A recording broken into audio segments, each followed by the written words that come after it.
Live TV Finance continue avec le point stratégique hebdomadaire et comme tous les vendredis, on accueille Éric Galliègue, président de Valcante Expertise. Bonjour Éric. Bonjour. Alors Éric, on va d'abord s'intéresser à la performance hebdomadaire des marchés avec à noter la progression du CAC.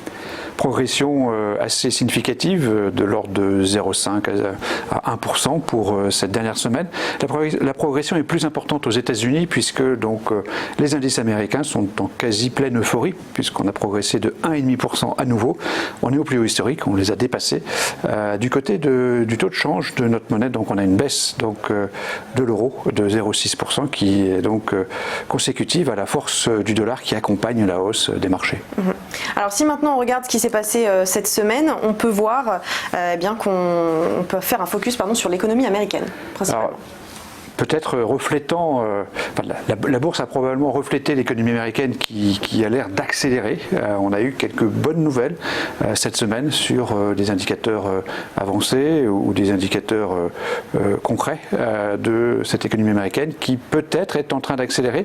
On a eu notamment la révision à la hausse de la croissance du PIB au troisième trimestre qui était révisée de 1,9 à 2,1%, ce qui montre donc qu'on est toujours sur la crête des 2% aux États-Unis, malgré le ralentissement en cours depuis une année. Et puis on a eu aussi cette commande de biens durables qui a été affichée en hausse de 0,6% alors que le consensus attendait un chiffre beaucoup plus faible. Donc c'est deux éléments qui semblent confirmer que l'économie américaine est peut-être en train d'accélérer.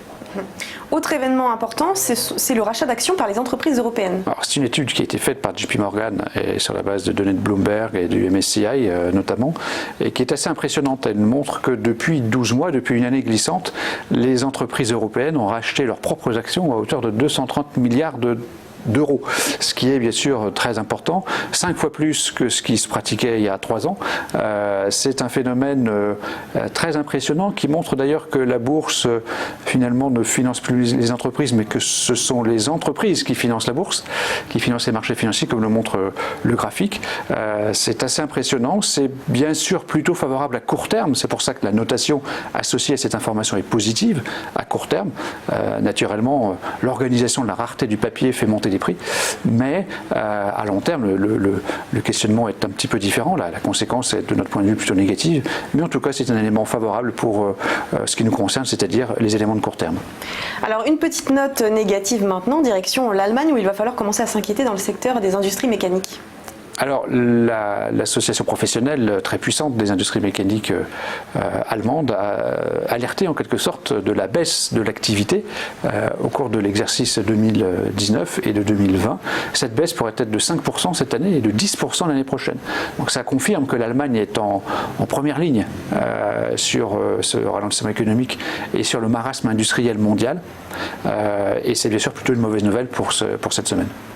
Et enfin, les acquisitions de ces dernières semaines dopent les bourses.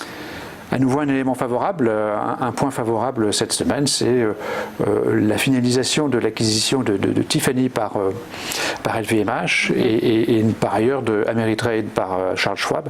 Ce sont deux opérations importantes, elles pèsent près de 15 milliards d'euros pour LVMH et 26 milliards de dollars pour Charles Schwab. C'est dur à dire.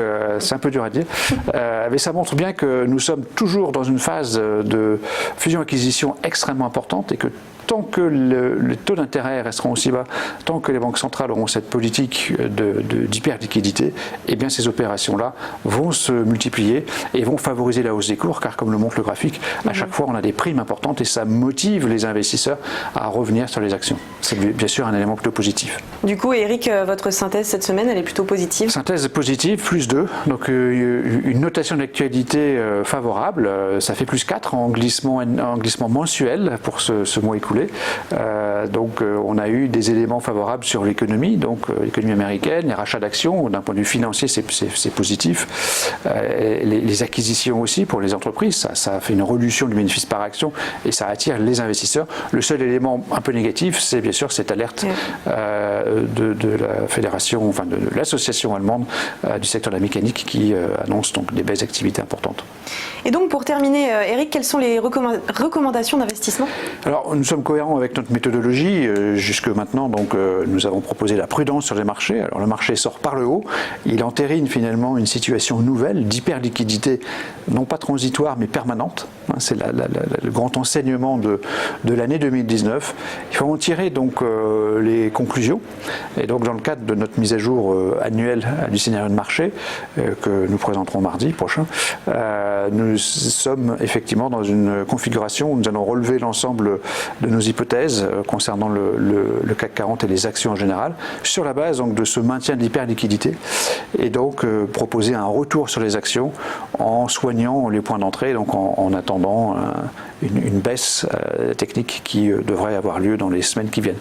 Merci beaucoup Éric Galiec d'avoir été avec nous pour ce point stratégique hebdomadaire. Je rappelle que vous êtes président de Valcante Expertise. Dans quelques instants, une interview sur TV Finance.